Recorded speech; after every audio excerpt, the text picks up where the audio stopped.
कटंगी शहर के वार्ड क्रमांक 12 में बरसात में बन रही सीसी सड़क विश्वास का दूसरा नाम बना कटंगी का सेवाधाम। एक पेड़ मां के नाम अभियान की भागीदार बनी तहसील विधिक सेवा समिति। हिंसक वन्य प्राणी बाघ ने पालतू मवेशी पर किया हमला। अब देखिए खबरें विस्तार से।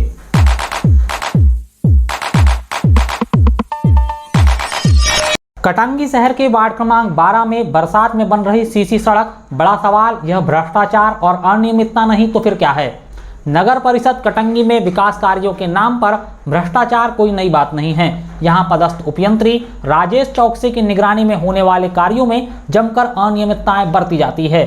ऐसी दर्जनों शिकायतें कार्यालय में लंबित है, जिनकी ना तो कभी कोई जांच होती है और अगर जांच हो भी जाए तो दोषी उपयंत्री के खिलाफ कोई कार्रवाई नहीं होती। अब ताजा मामला कटंगी शहर के वार्ड क्रमांक 12 शीतला माता मंदिर कॉलोनी के निर्माणाधीन सीसी सड़क से जुड़ा हुआ है, जिसका भरी बरसात में बेहद ही घटिया निर्माण किया जा रहा है। इस निर्माण कार्य को लेकर स्थानीय रहवासियों ने आपत्ति उठाई है और निर्माण में बरती जा रही अनियमितता की शिकायत करने के लिए उपयंत्री से कई बार दूरभाष पर संपर्क किया, लेकिन जानकारी मिलने के बाद भी उपयंत्री निर्माण कार्य स्थल पर नहीं आए। अब आपको यह जानकर और भी ताज्जुब होगा कि सीसी सड़क का निर्माण बिंदु अग्रवाल नाम के ठेकेदार के द्वारा करवाया जा रहा है। यह वही ठेकेदार है जिन्होंने राम मंदिर से लेकर सिनेमा चौक को जोड़ने वाले मार्ग पर सीसी सड़क का निर्माण करवाया था और यह सड़क बनते ही उखड़ गई थी।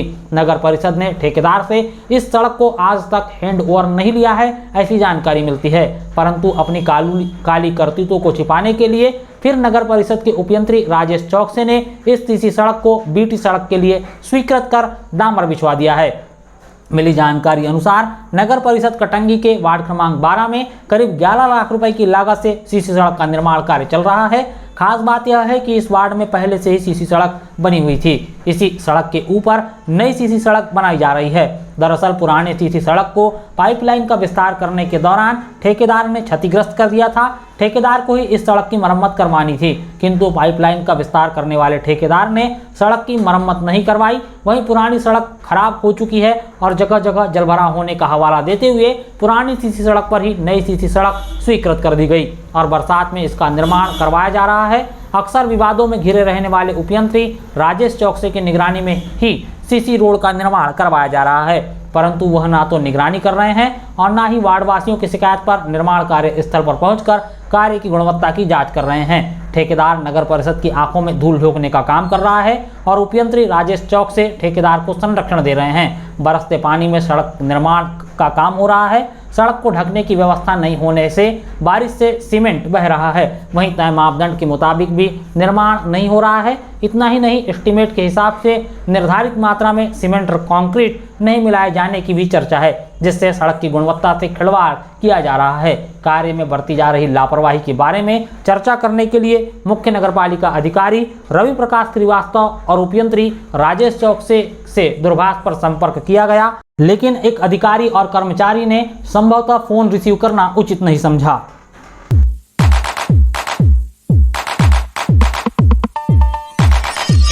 असाध्य बीमारियों का इलाज करने के लिए देश में मशहूर हो रहे डॉक्टर नवीन निल्हारे विश्वास का दूसरा नाम बन रहा सेवाधाम।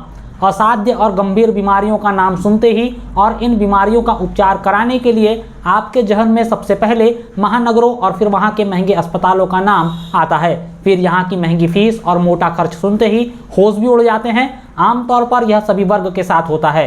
कई बार असाध्य बीमारियों के चलते गरीब वर्ग के लोग मरीज का उपचार तक नहीं करा पाते और मरीज की अकाल मौत हो जाती है। मगर ऐसी ही असाध्य बीमारियों का आयुर्वेद पद्धति से इलाज के लिए बालाघाट जिले के कटंगी शहर का सेवाधाम अस्पताल इन दिनों खूब चर्चाओं में है। इस अस्पताल में देश के अलग अलग राज्यों से असाध्य रोगों से ग्रसित मरीज पहुंचकर अपना उपचार करवा रहे हैं। सेवाधाम के चिकित्सक डॉक्टर नवीन निल्हारे और इनके पास आने वाले मरीजों ने ऐसा दावा किया है कि यहाँ पर कई तरह की असाध्य बीमारियों का आयुर्वेद पद्धति से उपचार होता है। इन दावों के बीच असाध्य रोगों में उपचार पाने के बाद ठीक हो चुके लोगों के लिए सेवाधाम विश्वास का दूसरा नाम बन चुका है।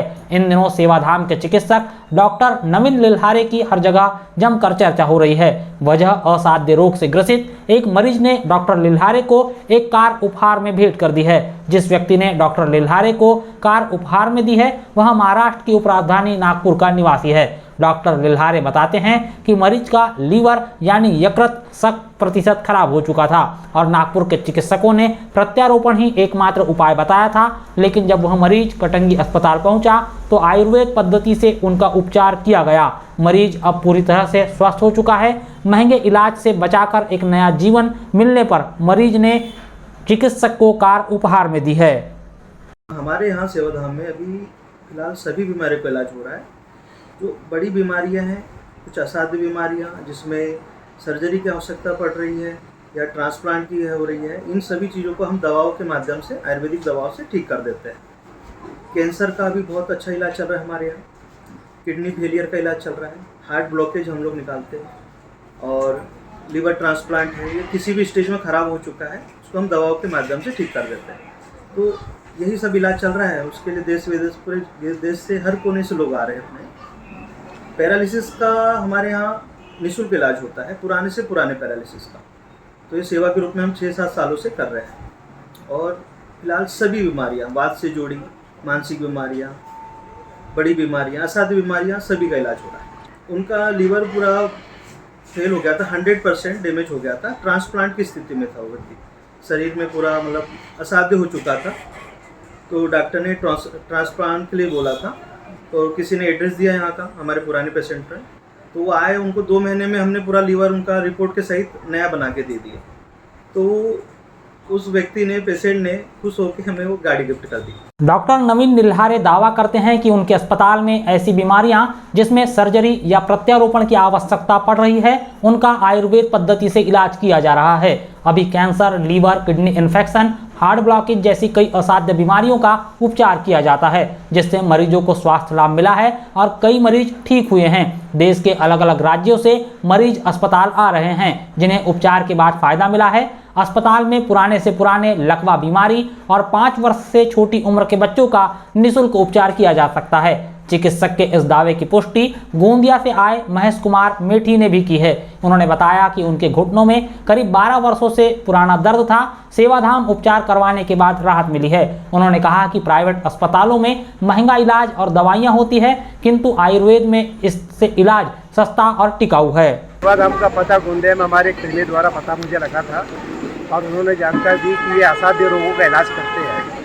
मैं यहाँ पे मेरे घुटने में बहुत ज़्यादा तकलीफ थी। यहाँ जब डॉक्टर साहब के पास आया हूँ मैं, तो आप विश्वास करो या मत करो, मेरे को 3 दिन के अंदर मेरे घुटने का जो 10-12 साल से था, 3 दिन में मेरे को पूरा आराम हो गया है।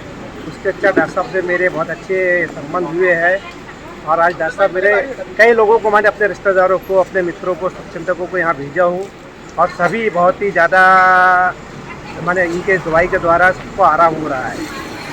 इनकी दवाई वाकई में कायाकल्प कर देती है। जैसे कि हम बड़े अस्पतालों की बात करते हैं, वहाँ महंगा इलाज है, तो सेवाधाम में आकर के क्या आप ऐसी महंगा इलाज कराते हैं? एक ही शब्द में बोलूँगा कि एलोपैथिक डॉक्टर लोग तलवार से इलाज करते हैं, डॉक्टर नवीन लिल्हारे सुई से इलाज करता है। हमारे जहाँ लाखों रुपये का खर्चा होता है, वहाँ डॉक्टर नवीन लिल्हारे के यहाँ पे कुछ पैसों में ही इलाज हो जाता है और महीनों की दवाई मिलती है। धन्यवाद। डॉक्टर नवीन लिल्हारे हमारे लिए तो समझ लीजिए कि देवदूत है।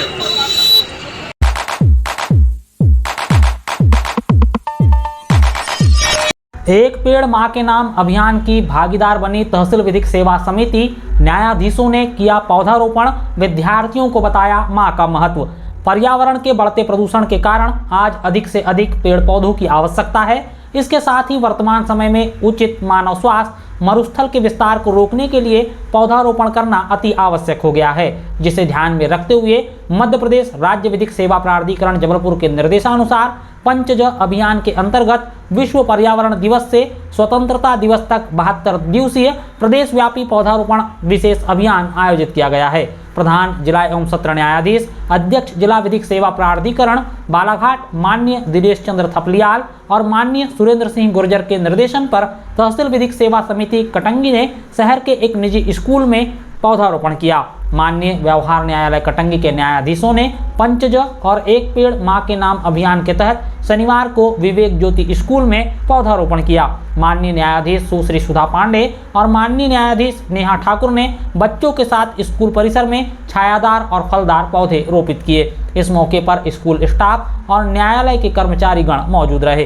न्यायाधीश सुश्री सुधा पांडे ने स्कूली छात्र छात्राओं से संवाद किया और पर्यावरण के साथ ही प्रत्येक व्यक्ति के जीवन में माँ का क्या महत्व होता है इसकी बेहद विस्तार से जानकारी दी। उन्होंने छात्र छात्राओं से कहा कि बोलना जरूरी है, मतलब अपनी बातों को रखना आना चाहिए। अपनी बातों को नहीं रखने से नुकसान होता है। अपनी बातों को रखना स्वयं के लिए और समाज के लिए बेहतर होता है। संवाद के दौरान एक सवाल पूछने पर बच्चों की तरफ से जवाब नहीं मिलने पर उन्हें संबोधित करते हुए इन बातों के जरिए माननीय न्यायाधीश बच्चों को प्रोत्साहित कर रही थी। बता दें कि प्रधानमंत्री के आह्वान पर पर्यावरण संरक्षण के लिए देश भर में पौधारोपण अभियान एक पेड़ मां के नाम शुरू किया गया है। इस अभियान में तहसील विधिक सेवा समिति कटंगी ने भी अपनी भागीदारी सुनिश्चित करते हुए पौधारोपण किया। इस मौके पर अधिवक्ता आरपी रहंगडाले, आनंद टेमरे, जितेंद्र ठाकुर, श्रीमती प्रणीता भूरे, अशफाक खान, हिमांशु मोर, टोपेश ठाकरे, राजकुमार नंदा गौरी, लकेश गौतम, दिनेश बागरे और न्यायिक कर्मचारी हितेश गढ़पाल, टेकराम रहंगडाले, राजेश कड़व, देवेंद्र ठाकरे, मुरलीधर गौतम, उमेश भगत, श्रीमती वीणा पटले, श्रीमती पुष्परेखा हिरकने, श्रीमती हेमलता चौधरी, मधु नागेश्वर, समीर बिसेन, बसंत टेमरे, मुकेश उके, सना खान, संतोष हटीले, भूपेंद्र तिवारी, दुर्गेश बारेकर, कोर्ट मुहर्रिर राकेश मेश्राम, छत्रपाल बघेल प्रमुख रूप से मौजूद रहे। उसकी लकड़ियाँ काम आती है ना, फर्नीचर वगैरह भी बनते हैं। ये मिट्टी को के जुड़ाव में काम आती है ना। ये हम सभी को मालूम है, लेकिन क्या है सभी अंदर से संकोच करते हैं कि बताऊं या ना बताऊं, मैं कैसे बताऊं। ये हमारे साथ ही होता था जब हम छोटे बच्चे थे ना। आंसर हमको पता रहता था लेकिन हम नहीं बता पाते थे। हमको लगता था कि जो होशियार स्टूडेंट है, जो ज़्यादा मार्क्स लाता है वही बताएगा। लेकिन जो है अपने अंदर ये जो क्षमता है ये डेवलप करना चाहिए। अपनी बातें रखना आना चाहिए सभी को, है ना। जिंदगी अभी क्या आप लोग बहुत छोटे हो, धीरे धीरे जब आप लोग बड़े होगे आप लोगों को समझ में आएगा कि अपनी बातें नहीं रखने से कितना नुकसान होता है। और अपनी बातें जो रखना है वो अपने जीवन के लिए और सोसाइटी के लिए भी अच्छा है। हम अपने लिए भी खड़े हो सकते हैं और सोसाइटी के लिए भी। अब आप लोग सबको एक साथ बताएंगे कि वृक्ष हमारे लिए क्या काम आता है। सब एक साथ, किसी का नहीं, सब एक साथ एक साथ।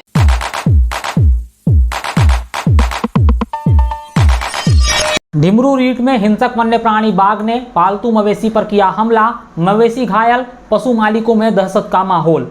वन परिक्षेत्र कटंगी के अंतर्गत आने वाले ग्राम ढिमरू रीट के जंगल में हिंसक वन्य प्राणी बाघ ने पालतू मवेशी भैंस का शिकार करने की नाकाम कोशिश करते हुए मवेशी को घायल कर दिया है।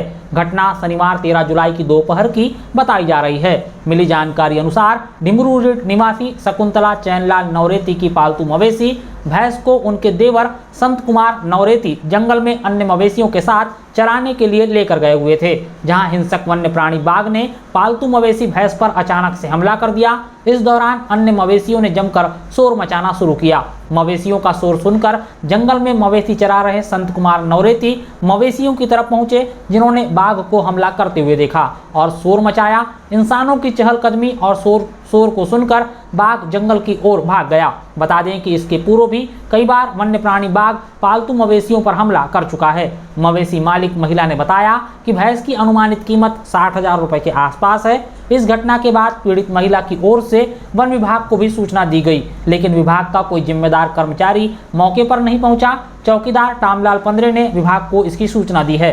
दरअसल इन दिनों खेतों में फसल लगाई जा रही है, जिस कारण किसान और पशु मालिक मवेशियों को चराने के लिए जंगल की तरफ लेकर जाते हैं, मगर इस घटना के बाद पशु मालिकों में दहशत का माहौल देखने को मिल रहा है।